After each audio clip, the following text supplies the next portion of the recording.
l'heure à laquelle vous avez suivi cette vidéo. Je suis Agnès Medalba, membre de cette grande, énorme, gigantesque famille Royal Read comme vous. Je bénis le Seigneur pour cette grâce et cette opportunité qu'il nous donne dans ce soir de pouvoir partager, de pouvoir nous exhorter, de pouvoir passer un message. Je prie sincèrement le Seigneur que, au travers de ce message, il change des cœurs. Au travers de ce message, il touche encore plusieurs. Au travers de ce message, que le Seigneur me change, que le Seigneur me transforme et que le Seigneur fasse de chacun d'entre nous ce qu'il veut en réalité que nous puissions être. En ce mois de février, les hommes ont dit que c'est le mois de l'amour. En ce mois de février, nous parlons d'un thème merveilleux, un thème qui, c'est le mot qui définit le mieux ce thème. Un cœur nouveau, un cœur nouveau, un cœur nouveau. Et on parlera en réalité d'un sous-thème, qui est ton cœur, une lettre. Ton cœur, une lettre. Lorsque le Seigneur commence un changement dans nos vies, on peut se demander pourquoi on dit toujours que le Seigneur commence par nos cœurs, il commence par l'intérieur. Il veut transformer notre intérieur avant que notre extérieur puisse être changé. Donc en réalité, nous avons un sous-thème qui est ton cœur, une lettre. Donc, une lettre ne définit en réalité que ce que ton cœur doit être. Ou si on doit changer, enlever la virgule qui fait ton cœur, virgule, une lettre, on dirait ton cœur doit être une lettre. Sans plus tarder, nous allons prendre nos Bibles pour avancer vraiment en étant basés sur la Bible. Nous allons prendre nos Bibles dans le livre de 2 Corinthiens, le chapitre 3e, du 2e au 3e verset. Nous lisons au nom du Seigneur. La Bible nous dit, « C'est vous qui êtes notre lettre, écrite dans nos cœurs, connue et lue de tous les hommes. Vous êtes manifestement une lettre de Christ, écrite par notre ministère, non avec de l'encre, mais avec l'Esprit du Dieu vivant, non sur des tables de pierre, mais sur des tables de chair, sur les cœurs. » Nous allons ouvrir encore nos Bibles dans le livre de 2 Corinthiens, le 4e chapitre, le verset 16e. C'est pourquoi nous ne perdons pas courage, et lors même que notre homme extérieur se détruit, notre homme intérieur se renouvelle de jour en jour. Un cœur nouveau. Je bénis la parole du Seigneur. J'aime cette partie dans 2 Corinthiens, le 3e chapitre, au verset 3 où la Bible dit « Vous êtes manifestement une lettre de Christ, écrite par notre ministère, mais cette partie, non avec de l'encre, mais avec l'Esprit du Dieu vivant. » Amen. Très souvent, nous disons que le cœur est le siège des sentiments. C'est là qu'on ressent la joie, la douleur, la tristesse, ceci, cela. Mais en réalité, le cœur n'est pas simplement le siège de nos sentiments. Le cœur n'est pas en réalité où nos sentiments, ce que nous ressentons, ce qui peut nous pincer, demeure. Mais encore bien plus, c'est là où le Seigneur réside. On peut se poser la question de savoir pourquoi est-ce que dans notre transformation, dans notre changement, lorsque nous commençons une vie avec le Seigneur ne se charge pas d'abord de changer ton extérieur, directement ton accoutrement peut-être, ou directement tout ce qui est extérieur, mais Dieu se charge d'abord de changer, de transformer ton intérieur. Parce que lorsque l'intérieur est nettoyé, lorsque l'intérieur est lavé, lorsque l'intérieur est rendu propre, automatiquement l'extérieur se nettoie.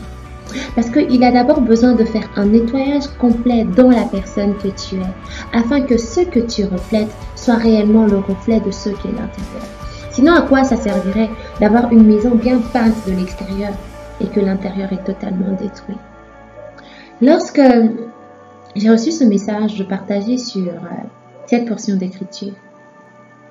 Je ne comprenais pas encore, mais il y a quelques jours, le Seigneur m'a vraiment fait comprendre cela au travers de ma propre vie. Et je bénis le Seigneur pour cela. À quoi ça servirait que l'extérieur soit propre pendant que l'intérieur est encore sale? Je nous poserai à tous une question aujourd'hui. Quel type de lettre est ton cœur? Ou quel type de lettre est ta vie? Parce qu'en réalité, la vie de chacun d'entre nous est une lettre. Parce qu'en réalité, le cœur de chacun d'entre nous est une lettre. Mais qu'est-ce que contient ta lettre? Qu'est-ce que contient ta vie? Une lettre, en réalité, c'est les autres qui peuvent la lire. Une lettre, en réalité, c'est les autres qui peuvent la voir. Tu es une lettre que les autres peuvent lire. Tu as un message que les autres peuvent lire. Aujourd'hui, ton cœur, une lettre, voudrait simplement dire une chose. Ton cœur est le reflet de ce que tu es réellement. Ton cœur est ta vie. Ton témoignage n'est que ce que contient ton cœur en réalité. Rien d'autre. La Bible dit, garde ton cœur plus que tout, car c'est de lui que découlent les sources de la vie. La Bible ne dit même pas garde ton cœur plus que tout, parce que c'est lui qui transmet le sang. La Bible ne dit pas garde ta tête plus que tout. La Bible ne dit pas garde ton cerveau plus que tout. Garde tes mains plus que tout. Mais la Bible se base sur ton cœur. Parce que la Bible sait que lorsque ton cœur est mauvais, parce que Dieu sait que lorsque ton cœur est mauvais, en réalité, même si tu faisais un effort pour que l'extérieur soit bon, ce n'est que faux, ce n'est que fait. Lorsque l'intérieur est vrai, lorsque l'intérieur est propre, lorsque l'intérieur est beau, tous les actes que tu essaies de faire en forçant deviennent naturels. Pourquoi? Parce qu'en réalité, ce n'est que le reflet de ce qui est en intérieur. Aujourd'hui, j'aimerais nous dire une chose. Nos cœurs sont appelés à être des lèvres. Et la Bible précise, écrite non pas par de l'encre, mais par l'Esprit de Dieu vivant. Ou comme j'aimerais nous dire aujourd'hui, ce ne sont pas des cœurs de pierre, ce sont des cœurs de chair. Ce n'est pas une lettre de pierre sur laquelle sont gravés les commandements, mais c'est une lettre de chair sur laquelle sont gravés les préceptes, les commandements de Dieu, la volonté de Dieu, ce que Dieu veut que tu sois en réalité. Il place cela dans ton cœur. Et c'est de ton cœur que tu ressens cet amour de Dieu encore, te transforme, te change et fait de toi une personne nouvelle. Dieu ne veut pas que tu aies un cœur de pierre, mais c'est un cœur de chair qu'il veut que tu aies. Pas un cœur ancien, mais un cœur nouveau. Lorsque l'on vient à Christ, on vient de tout ce que nous étions hier. Nous avons des défauts, nous avons des faiblesses, nous avons ceci, nous avons cela. Mais Christ, lorsqu'il nous appelle à lui, c'est afin que nous soyons changés, nous serons transformés. La Bible dit, lorsque même notre homme extérieur se détériore, notre homme intérieur se renouvelle de jour en jour. C'est à ça que Christ nous attend, que nous soyons nouveaux de jour en jour. Qu'aujourd'hui je ne sois pas comme ce que j'étais hier, mais que tous les jours je devienne une personne nouvelle.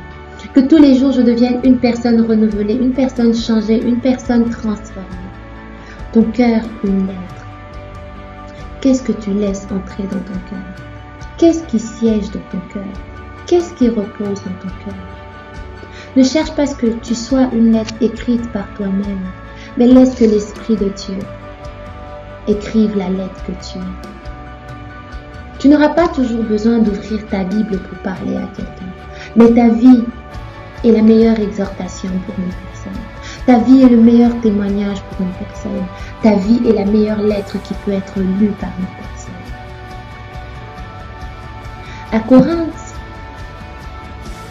Paul pouvait être comme une lettre que les Corinthiens pouvaient lire. Voilà comment il peut arriver à dire « Soyez imitateurs de moi comme je le suis de Christ ». Pourquoi? Non pas parce qu'il était une référence, simplement, je dirais, mais parce que la vie de Christ était en lui. Parce qu'il était réellement le reflet de ceux qu'il prêchait. Parce que son cœur était transformé, son cœur était changé. Mon frère, ma sœur, j'aimerais nous dire aujourd'hui, peu importe ce que nous essayons de faire de l'extérieur, ne cherchons pas à ce que cela commence de l'extérieur, mais que cela commence là, à l'intérieur.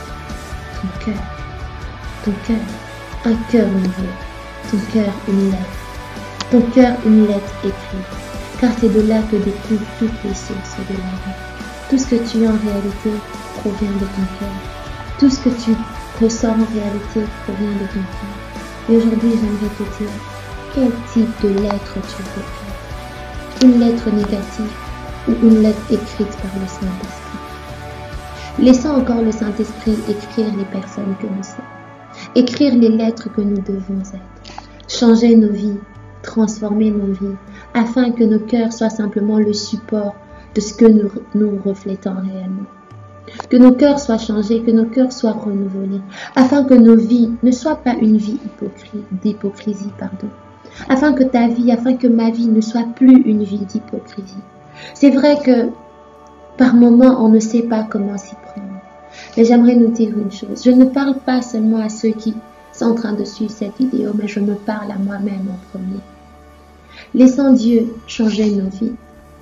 Laissons le Saint-Esprit faire de nos vies des lettres réellement écrites, afin que lorsque même une personne te verra, que la personne soit en mesure de lire Christ en toi, que la personne soit en mesure de lire Christ en moi. Nous avons encore peut-être des défauts, nous ne sommes pas parfaits, nous n'y sommes pas encore arrivés. Graduellement, il y a des choses qui tombent de nos vies, graduellement, il y a des choses qui quittent nos vies, graduellement, il y a des choses qui partent. Mais s'il nous plaît, laissons le Seigneur changer nos vies. Laissons le Seigneur changer nos cœurs en réalité.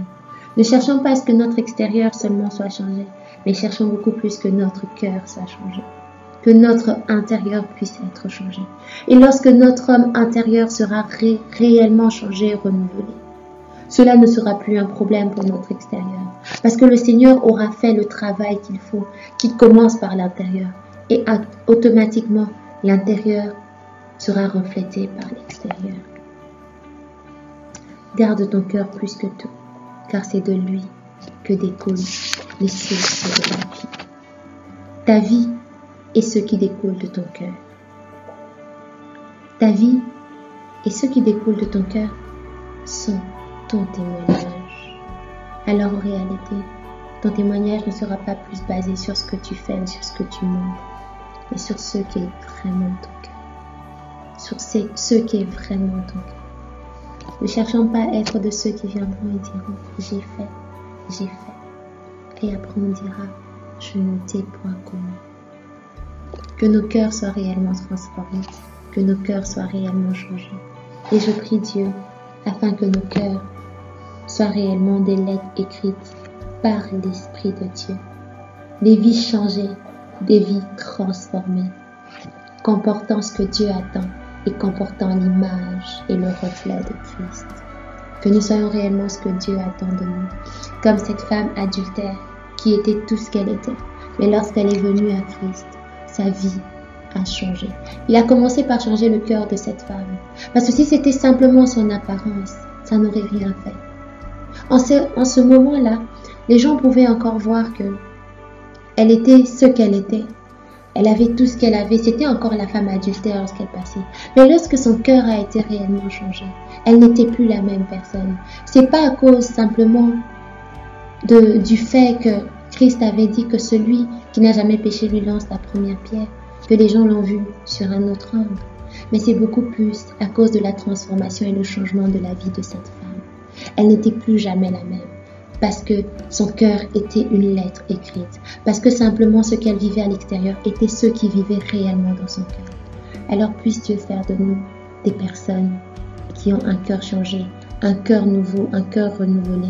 Et que notre extérieur ne soit que le reflet de nos cœurs. Et que ceux qui liront en nous voient Christ au travers de nous. Que Dieu nous bénisse encore et restez branchés pour la suite. Parce qu'il y a de l'eau à boire, il y a beaucoup à manger. Et que le Seigneur nous nourrisse et que nous ne cessons jamais d'avoir faim. Que Dieu vous bénisse et encore beaucoup de choses à vous. Bye bye.